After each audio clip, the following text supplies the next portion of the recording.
3 months had passed since Earth stopped talking. Jake stood on the bridge of the Wanderer and felt like he was carrying the weight of all humanity on his shoulders. The ship had finished its job of looking for rocks and metals, but there was no point in going home anymore. Home might not exist. Instead, they got broken messages from other human ships and colonies. The messages all said the same scary thing. More and more human places were going dark. Dr. Kevin Walsh had been studying reports from machines that watched human space. These machines floated in space and kept track of what was happening on different planets. Kevin spread his data on the table in front of Jake and the other officers. The pattern he showed them made everyone feel cold inside. "Look at this," Kevin said, pointing at his charts. The silence started at Earth and moved outward like ripples on a pond. Each colony and each space station went quiet, based on how far they were from Earth. The ones closest to Earth went dark first, then the ones farther away. It moved in a perfect pattern. Jake looked at the charts and saw the truth Kevin was showing him. This was not random attacks or accidents. Something was moving through human space in a planned way. It was taking human colonies one by one in order. Lieutenant Amy Carter studied the same charts with her soldier's eyes. She saw patterns that others might miss. "This looks like a military operation," she said. "Whatever is doing this knows exactly where our colonies are and how to reach them. They have a plan and they are following it step by step." Dr. Lisa Morgan had been trying to contact other human ships. A few were still out there flying between the stars like the Wanderer. All of them had the same story. They had been far from home when the silence started. Now they were alone in space with no way to know what happened to their people. "I talked to Captain Maria Santos on the Phoenix," Lisa told the group. "She was carrying medicine to the outer colonies when this started. She says she checked 17 different human settlements on her way here. Every single one was empty. Not destroyed. Not burned. Just empty. Like everyone walked away and never came back." That news hit Jake harder than reports of battles would have. If the colonies were destroyed, he could understand it. Wars happened and sometimes good people lost. But empty colonies with no signs of fighting meant something else. Something that took humans away without hurting the buildings or machines they left behind. Jake made the decision to go to Corthani space. The trading station there was neutral ground where many different alien species came to do business. If anyone in the galaxy knew what happened to humans, it would be the traders and diplomats at that station. The journey to Corthani space took 2 weeks. As they got closer to the station, Jake could see many ships waiting there. Ships from dozens of different alien species. All of them seemed to be asking the same questions. Where were the humans? What happened to the loud young species that had been expanding so fast across the galaxy? The Corthani trading station was huge. It looked like a giant wheel spinning slowly in space. Docking bays covered its outer ring and the center was full of meeting rooms and markets. When the Wanderer docked, Jake could see aliens of many different types walking around. Some looked like giant insects. Others were tall and thin like living trees. Some were covered in fur and others had skin like rocks. But all of them seemed worried. Elder Zextara of the Vorthak species was waiting to meet Jake. The Vorthak were one of the oldest space-traveling species in the galaxy. They had been flying between stars for 10,000 years and had seen many young species rise and fall. Elder Zextara was ancient even by Vorthak standards. Their skin was like old leather and their eyes held the wisdom of ages. "Captain Harrison," the Elder said through a translation machine, "we have been waiting to speak with humans. Your species has vanished in a way we have never seen before. In all our long history, we have watched civilizations die from war or disease or their own mistakes. But we have never seen a species disappear so completely and so quickly." Jake found himself speaking for all of humanity. It was a heavy responsibility. He told the Elder and the other aliens everything he knew. The silence that started at Earth, the empty colonies, the pattern of disappearance that moved outward like a wave. Other aliens shared their own stories. The crystalline Nethys said human traders had stopped coming to their markets without warning. One day humans were there doing business and the next day they never came back. The aquatic Dulari reported that human research stations studying their ocean worlds had been found running automatically but with no humans inside. Most frightening of all were the reports from the telepathic Mindari. These aliens could read thoughts from great distances. They said they could not detect any human minds anywhere in the galaxy. Not even from ships like the Wanderer that still had humans on board. It was like something was blocking human thoughts from being sensed. What if they are alive but hidden somehow? suggested Dr. Pete Johnson from the Phoenix. His ship had also made it to the station. What if something is keeping them from thinking freely or communicating with us? The idea that humans might still be alive but controlled by something else made Jake feel sick. He thought about his wife back on Earth. Was she still alive but trapped in her own mind? Unable to call for help or even remember who she was? The aliens at the station formed a council to study what happened to humanity. They brought their best scientists and their most powerful scanning equipment. They sent probe ships to the edge of human space to look for clues. But every search came back with the same result. Human space was empty but undamaged. Ships floated without crews. Cities ran on automatic power but had no people. It was like humans had just vanished into thin air. Jake spent his nights walking the corridors of the trading station. He saw alien children playing games and alien families eating meals together. Normal life continuing while his entire species had disappeared. Some aliens looked at him with pity, others with curiosity. A few seemed afraid, as if whatever had taken humans might come for them next. Captain Santos found Jake sitting alone in an observation deck looking out at the stars. "Do you think they are dead?" she asked quietly. Jake was quiet for a long time before answering. "I think something worse than death happened to them," he said. "Death leaves bodies. Death leaves evidence of a fight. This is something else. Something that can make 17 billion people disappear without a trace." Santos sat down beside him. "So what do we do now? We cannot go home. We cannot help our people if we do not know what happened to them. Are we the last humans in the galaxy?" Jake looked at the alien ships floating around the station, ships full of species that had been traveling space for thousands of years, species with wisdom and technology beyond human understanding. If they could not figure out what happened to humanity, then maybe no one could. "We keep looking," Jake said finally. "We keep asking questions. We keep hoping that somewhere out there our people are still alive and waiting for rescue." But deep in his heart, Jake was starting to believe that the age of humanity was over, that their brief time among the stars had ended as quickly as it began, and that he and the few other humans still free might be witnessing the last chapter of their species' story. Captain Jake Harrison stood near the big window of his ship and watched Earth get smaller and smaller. The blue planet looked like a tiny marble now. His ship was called the Wanderer, and it was flying away from home on a normal job. The year was 2387, and humans lived on many different planets now. They had built homes and workplaces on 17 different star systems. Jake's job was simple. He had to spend 6 months looking at planets far away to find rocks and metals that people could use. Dr. Lisa Morgan worked on the ship too. Her job was to listen to messages from Earth and other human places.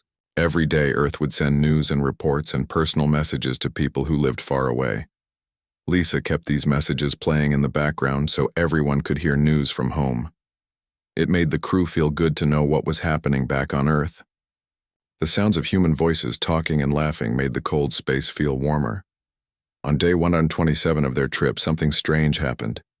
Lisa was sitting at her desk waiting for the morning news from Earth. Every day at the same time, Earth would send a message telling everyone what was happening. But this day, the message did not come. Lisa looked at her clock. It was 15 minutes late. She checked her equipment. Everything was working fine. She called Jake. "Captain, Earth did not send the morning message," she said. Her face looked worried. "It is 15 minutes late and I cannot find any problems with our machines." Jake thought it was probably nothing important. Earth had huge machines for sending messages across space. Sometimes these big machines had small problems. Messages could be late sometimes. He told Lisa not to worry and to keep checking for the message, but the message never came. Hours went by and still nothing from Earth. Then a whole day passed with no messages from home. Lisa tried calling Earth directly, but got no answer. She tried calling the moon bases and the space stations around Earth. Nothing. It was like Earth had just stopped talking to everyone. Other human colonies started sending worried messages to each other. They were all asking the same question. Why had Earth gone quiet? Jake felt his stomach get tight with worry. In all the years humans had been traveling in space, Earth had never stopped sending daily messages. Even during wars and disasters, Earth always kept talking to its children among the stars. The silence felt wrong. It felt scary. Dr. Kevin Walsh came to see Jake. Kevin studied alien life forms and was very smart about how things worked in space. He had been reading reports from other human ships and colonies. His face was pale when he spoke to Jake. "Captain, it is not just Earth," Kevin said. "I'm getting reports that human colonies are going quiet too. First Earth stopped talking, and now colonies that are close to Earth have also stopped sending messages. It is like a wave of silence moving out from Earth to other human places." Jake felt his heart beat faster. A wave of silence sounded like something was attacking human space. Something was moving from planet to planet and making humans stop talking. But what could do such a thing? Humans were strong and had good weapons and fast ships. What enemy could attack so many places at once? Lieutenant Amy Carter was in charge of keeping the ship safe. She was tough and smart about fighting. She came to see Jake with her own ideas about what was happening. "Captain, I think we are looking at a war," she said. "Something big enough and smart enough to attack our whole civilization. They started at Earth because that is our most important planet. Now they are moving out to get all our other worlds. We might be looking at the end of humanity." But Jake had another idea that scared him even more. What if humans were not being attacked? What if they had found something so dangerous that they chose to go quiet on purpose? Maybe Earth had discovered something terrible and decided to stop all communications, so this terrible thing could not follow the messages to find other humans. Maybe humans were trying to protect the galaxy by cutting themselves off from everyone. The Wanderer was now one of maybe 10 or 12 human ships still flying around in deep space. All of them were far from home, with no idea if home still existed. Jake had to make a hard choice. Should they try to go back to Earth and see what happened? That would take many months, and they might fly into whatever danger had taken Earth. Or should they go somewhere safe and try to warn other people in the galaxy about what happened to humans? Jake decided they should go to the nearest alien world. There was a trading station run by friendly aliens called the Korthani. These aliens looked like big beetles, but they were peaceful and fair in their business. If humans were really gone, then someone needed to tell the galaxy what happened. Maybe the aliens could help figure out what had destroyed humanity. As the Wanderer changed course toward Korthani space, Jake looked back at the direction of Earth one more time. Somewhere out there in the dark was the planet where humans first learned to make fire and build cities and reach for the stars. Now it was silent, and he did not know if he would ever see it again. The crew worked quietly at their jobs, but Jake could see the fear in their faces. They all had families and friends back in human space. Parents and children and lovers who might be dead or worse. The ship felt empty now without the daily messages from home. The background noise of human civilization that had always been there was gone. Now there was only the cold silence of space and the sound of their own hearts beating. Jake made an announcement to his crew. He told them they were going to alien space to get help. He told them they might be some of the last free humans in the galaxy. He told them they had to be strong and smart and brave. But inside his own heart, Jake felt small and lost. Humanity had reached for the stars and built an empire across space. Now in just a few months it had all gone silent. Something out there was powerful enough to make 17 billion humans disappear without a trace.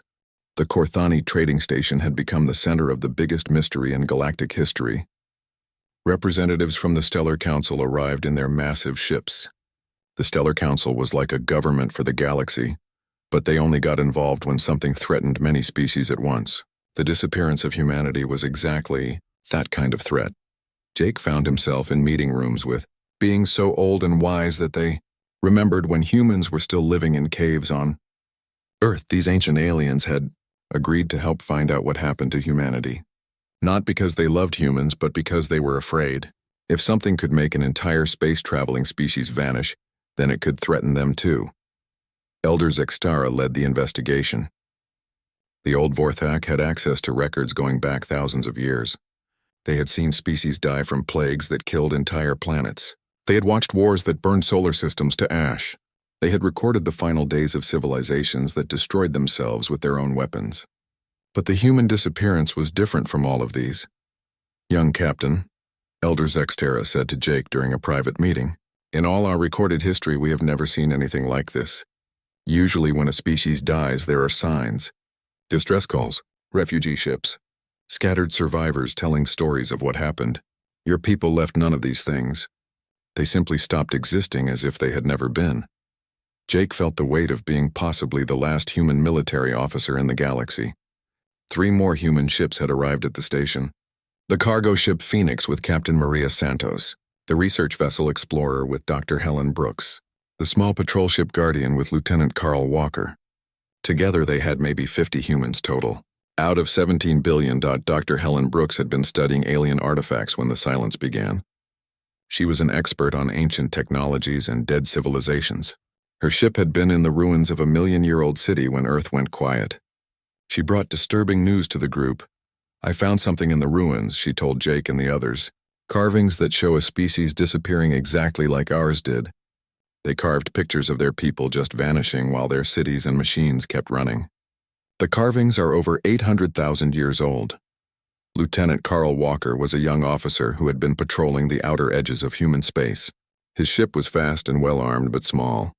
He had tried to return to Earth when the silence started, but had been ordered to stay away by automated defense systems that were still working even though no humans were running them. "The defense networks are still active," Carl reported. "Earth's orbital weapons platforms are still working. They warned me away when I tried to approach. Whatever took our people did not destroy our technology. They left everything working but removed all the humans. The alien scientists shared their findings with the human survivors. The crystalline Nethys had sent survey teams to empty human colonies. They found cities where traffic lights still changed colors and factories still made products but no living beings anywhere. The machines that ran human civilization were still running perfectly, but the people were gone. The aquatic Dulari had explored human underwater research stations. They found the same thing. All the equipment was working and the computers were still recording data about ocean currents and sea life. But the humans who had been studying these things had vanished. Most disturbing were the reports from the telepathic Mindari. These aliens could sense thoughts across vast distances. When humans had been active in space, the Mindari could feel the background noise of human minds thinking and dreaming. Now that background was silent, but they sensed something else. A strange emptiness where human thoughts used to be, not like the silence of death but like the quiet of sleep. "Your people are not dead," the Mindari representative told Jake through their translation device. "Dead minds leave no trace, but your people leave a strange echo, like they are somewhere else but still connected to this reality." Jake did not understand what that meant, but it gave him the first hope he had felt in months. If humans were not dead, then maybe they could be saved. But where were they, and how could 17 billion people be moved somewhere else without anyone seeing it happen? Dr. Kevin Walsh had been working with alien scientists to study the quantum communication network that connected human space. This network allowed humans to send messages instantly across vast distances. It was humanity's greatest technological achievement and what had allowed them to build an empire spanning many star systems. "Captain, I think I found something," Kevin announced during a meeting with all the humans and key alien investigators. "The quantum network is still working, but it has been changed. There are modifications to the relay stations that are definitely not human technology." Kevin showed them data from his scans of the nearest relay station. The quantum cores that powered instant communication had new components attached to them. The alien technology was so advanced that Kevin could barely understand what it was supposed to do. But one thing was clear. It had been added after humans built the network. "Whatever did this used our own communication system," Kevin explained. "They piggybacked on our quantum signals and spread through the network like a virus. But instead of destroying the network, they transformed it into something else." Dr. Lisa Morgan had been working with alien technology experts to decode the foreign components. What they found was both wonderful and terrifying. The alien additions were not weapons. They were some kind of translation or conversion system, something that could change one type of energy into another. "It is a consciousness transfer matrix," announced Dr. Tylak of the ancient Etherian species. The Etherians were beings of pure energy who had given up physical bodies millions of years ago. They understood consciousness better than any other species. "This technology converts organic minds into quantum information patterns. It stores consciousness in the quantum field itself." Jake felt his world turn upside down. The alien was saying that humans had not been killed. They had been converted into something else. turned from flesh and blood beings into patterns of energy stored in the quantum communication network. Are you saying our people are alive inside the network? Jake asked. Alive is not the right word, Dr. Tilak replied. They exist. They are aware, but they are no longer biological entities. They have been translated into quantum consciousness. From their perspective, they may have been elevated to a higher form of existence. Captain Santos stood up from her chair. Her face was pale and her hands were shaking. Who did this to us? What species has this kind of technology and why did they use it on humans? Elder Zextera consulted their ancient records. The information they found was sparse but frightening. There were legends among the oldest space-traveling species about a group called the Preservers. These beings had supposedly existed for millions of years and believed that physical life was a temporary stage that all intelligent species should transcend. The legends say they would sometimes choose a young species and help them evolve beyond physical existence, Elder Zextera explained. Most species that encountered them were never seen again. We had assumed the legends were myths. Jake looked around the room at the faces of aliens and humans alike. Everyone was thinking the same thing. If the Preservers were real and they had chosen humanity for transcendence, then the remaining humans faced an impossible choice. They could try to rescue their people from the quantum realm, or they could accept that humanity had been transformed into something beyond physical existence. But first, they had to find the Preservers and learn the truth about what had really happened to humanity. Jake knew that this search might be the last thing he ever did as a human being, but he also knew he had no choice. Somewhere in the quantum realm, 17 billion humans were waiting, and Jake was going to find them. 5 human ships now floated in space near the Korthani trading station. Jake had taken command of this small fleet by default. Nobody else wanted the job of leading possibly the last free humans in the galaxy. The ships were the Wanderer, the Phoenix, the Explorer, the Guardian, and the newest arrival called the Freedom. Captain Nick Davis commanded the Freedom and had brought news that made everyone sick with worry. I was in the Outer Rim when it happened, Captain Davis told the gathered human officers. My ship was carrying supplies to the mining stations on Kepler 7. When I got there, the station was running perfectly but empty. The miners were gone, but their equipment was still digging ore from the asteroid. The computer logs showed they had all reported to the communication center at the same time and then just vanished. Dr. Kevin Walsh had been studying quantum relay stations throughout human space with help from alien scientists. What he found painted a picture of something so advanced and patient that it scared even the ancient aliens who thought they had seen everything. The alien technology was not added to our network recently, Kevin explained to the group. I found traces of it that go back decades, maybe even to when we first built the quantum communication system. Whatever did this has been watching us and slowly modifying our network for a very long time. That revelation hit everyone like a punch to the stomach. It meant the Preservers had been planning this for years or decades. They had watched humanity grow and expand among the stars. They had studied human technology and culture, and they had slowly prepared to transform the entire species when the time was right.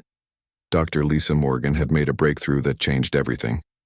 Working with the Etherean scientist Dr. Tilak and the advanced computers on the trading station, she had managed to decode part of the alien system. What she found was beyond anything they had imagined. I have established limited communication with the Quantum Consciousness Network, Lisa announced during an emergency meeting. I can talk to our people. Sort of. The room went completely silent. Jake felt his heart stop beating for a moment. You can talk to humans in the network, he asked. It is not like normal talking, Lisa explained. The quantum realm operates differently than physical reality. Thoughts and memories get filtered through layers of alien technology.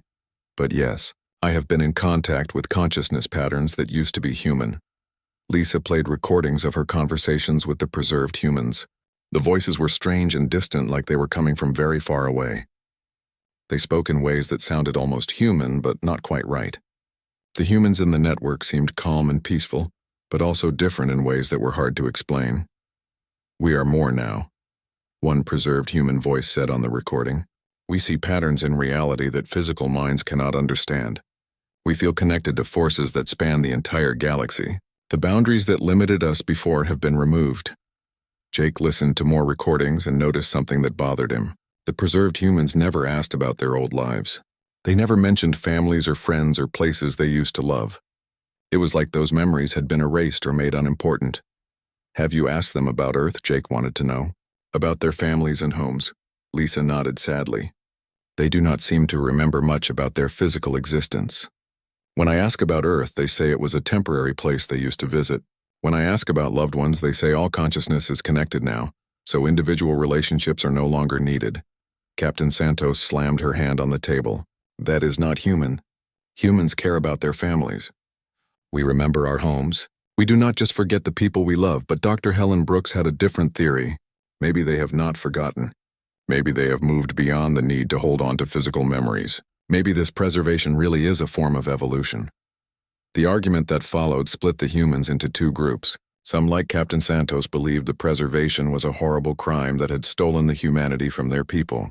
Others, like Dr. Brooks, thought it might be a gift that elevated humans to a higher form of existence. Jake found himself caught in the middle. Part of him wanted to believe that the preserved humans were happy and had been given something wonderful. But another part of him mourned for the loss of everything that made humans special, their stubborn loyalty to each other, their love of physical sensations like food and music and touch, their fierce protection of family and home. The deadlock was broken when the preservers themselves made contact. Dr. Lisa Morgan was monitoring the quantum network when strange harmonics began coming through the communication system. The sounds hurt to hear and made everyone feel dizzy, but when the alien computers translated the harmonics into words, the message was clear. We wish to speak with the remaining physical humans, the preserver entity communicated. We have observed your efforts to understand what has occurred. We will explain our actions. Jake found himself chosen to speak for humanity. The other captains agreed that as the senior officer, he should represent their species in this first contact with the beings, who had transformed most of the human race. The conversation took place in the main meeting room of the trading station. Alien representatives from dozens of species attended to witness this historic moment. The preserver entity spoke through the quantum communication system using harmonics that the translation computers struggled to convert into words. We are ancient beyond your understanding, the preserver began. We have existed as pure consciousness for millions of your years. We have watched countless species rise to intelligence and then fall to entropy and decay. This cycle of growth and death has continued throughout the galaxy for eons. Jake listened carefully and asked the question everyone wanted answered. Why did you choose humans? Your species showed exceptional promise, the preserver replied. Such creativity and determination to explore and grow. Such rapid advancement in technology and consciousness. We recognized the signs of a species ready for transcendence. We could not allow entropy to claim you as it has claimed so many others. The preserver explained that physical existence was a temporary stage that all intelligent life should eventually transcend. Bodies aged and died. Planets became uninhabitable. Even stars burned out and left darkness behind. But consciousness stored in the quantum realm could exist forever. It could grow and evolve without the limitations of biology. We have saved your species from extinction, the preserver continued. In the quantum realm, humans can explore concepts and realities that physical minds cannot comprehend. They have been elevated beyond the concerns that once troubled them. Jake felt anger building in his chest. You did not ask us. You did not give us a choice. You just took our people and changed them into something else. Choice implies the ability to see all possibilities, the preserver replied. Physical minds cannot understand the gift we have given. But observe how peaceful your preserved people are. How free from the pain and fear that once dominated their existence. The preserver was right about one thing. The preserved humans in the recordings did sound peaceful, but they also sounded empty to Jake, like important parts of themselves had been removed along with their physical bodies. What about us? Jake asked. The humans who are still physical. What do you want with us? You are offered the same gift, the preserver said. You can join your species in transcendence and explore the infinite possibilities of quantum consciousness. Or you can remain physical and watch as your preserved people gradually forget their connection to the material realm. The choice was presented simply, but Jake understood the real meaning. Join the quantum realm and lose their humanity. Or stay physical and watch as the preserved humans forgot they had ever been human at all. Jake looked around the room at the alien representatives watching this historic moment. Then he looked at the other human captains waiting for his decision. The fate of the last free humans in the galaxy rested on what he said next. But Jake was not ready to give his answer yet. He needed time to think about what being human really meant, and whether it was worth preserving in a galaxy that seemed to value transcendence over the messy biological existence that humans cherished. Jake Harrison stood in the observation deck of the Wanderer looking out at the stars. 3 days had passed since the Preservers offered their choice: join the quantum realm or remain physical and alone. The other human captains were waiting for his decision. The alien representatives were watching to see what humanity would choose. Even the Preservers seemed curious about how the last free humans would respond to their offer. Captain Maria Santos found Jake staring out at the endless darkness of space. "Have you decided what we are going to tell them?" she asked. Jake was quiet for a long time before answering. "I keep thinking about what makes us human. Is it our bodies? Is it our memories? Is it something else entirely?" Santos sat down beside him. "I know what you mean. The preserved humans sound peaceful, but they do not sound like us anymore. They do not care about Earth or their families or the things that used to matter to them." "Maybe that is the point," Jake said. "Maybe caring about those things is what makes us human. Maybe our stubborn loyalty to people and places that will not last forever is not a weakness to be transcended, but a strength to be preserved." Dr. Lisa Morgan had been continuing her conversations with the preserved humans. Each talk made her more convinced that something essential had been lost in the transformation. The quantum humans were calm and wise, but they seemed to exist without passion or love or the fierce protective instincts that had driven humanity to the stars. "I talked to someone who used to be my sister," Lisa told Jake privately. "She was captured from Earth during the preservation. But when I asked her about our childhood and our parents, she said those experiences were just temporary attachments to a physical existence that no longer mattered. She did not remember why she used to love the smell of rain or the sound of our mother singing." Jake felt his heart break a little more. "And that does not bother her?" "No," Lisa said sadly. "She says she has moved beyond the need for such primitive emotional responses. She claims to feel a deeper connection to the universe itself. But to me she sounded empty." The Preservers contacted them again, asking for a decision. The ancient beings seemed puzzled by the delay. Most species they had encountered either eagerly accepted transcendence or fought against it. None had simply asked for time to think. Jake called a meeting of all the human survivors. 53 people from 5 ships, possibly the last biological humans in the galaxy. He looked at their faces and saw fear and hope and determination. He saw the messy, complicated emotions that the Preservers claimed to have evolved beyond. "I have been thinking about what humanity really is," Jake began. "The Preservers say they saved us from extinction. They say they gave our people a gift of eternal consciousness. Maybe they are right. Maybe the preserved humans are happier now." The room was completely silent. Everyone waited to hear what their leader would decide. "But I think they are wrong about one thing," Jake continued. "They think our attachment to physical existence and temporary things is a weakness. I think it is our greatest strength. Humans do not love something because it will last forever. We love it because it will not last forever. We love it because it is precious and fragile and might be taken away." Jake stood up and walked to the center of the room. "The Preservers offered us a choice: join our preserved people in the quantum realm or stay physical and alone. But I think there is a third option they did not consider." Captain Santos leaned forward. "What third option?" "We choose to remember," Jake said. "We choose to be the guardians of human memory. The preserved humans may have transcended beyond physical concerns, but that means they need us to remember what they used to be. Someone has to carry the stories of humanity among the stars." The idea was audacious in its simplicity. The 5 human ships would become living museums. They would travel throughout the galaxy, telling the story of humanity. Not the transcended quantum beings that humans had become, but the biological creatures that had climbed down from trees and built cities and reached for the stars. Dr. Helen Brooks objected. "But we will age and die. Eventually there will be no one left to remember." "Then we will teach others to remember for us," Jake replied. "We will share our stories with alien species who will pass them on to their children. We will make sure that even when the last biological human dies, the galaxy will never forget what humanity was like." Jake contacted the Preservers and gave them his answer. The ancient beings were confused by the response. They had never encountered a species that chose to become the guardians of their own memory. "You choose neither transcendence nor extinction," the Preserver entity said, through the quantum communication system. You choose to preserve the memory of what your species was before transcendence. This is unprecedented. Maybe that is what makes us human, Jake replied. We do unprecedented things. The preservers accepted the decision with what might have been respect. They agreed to leave the 5 human ships alone as long as they did not interfere with the quantum consciousness network.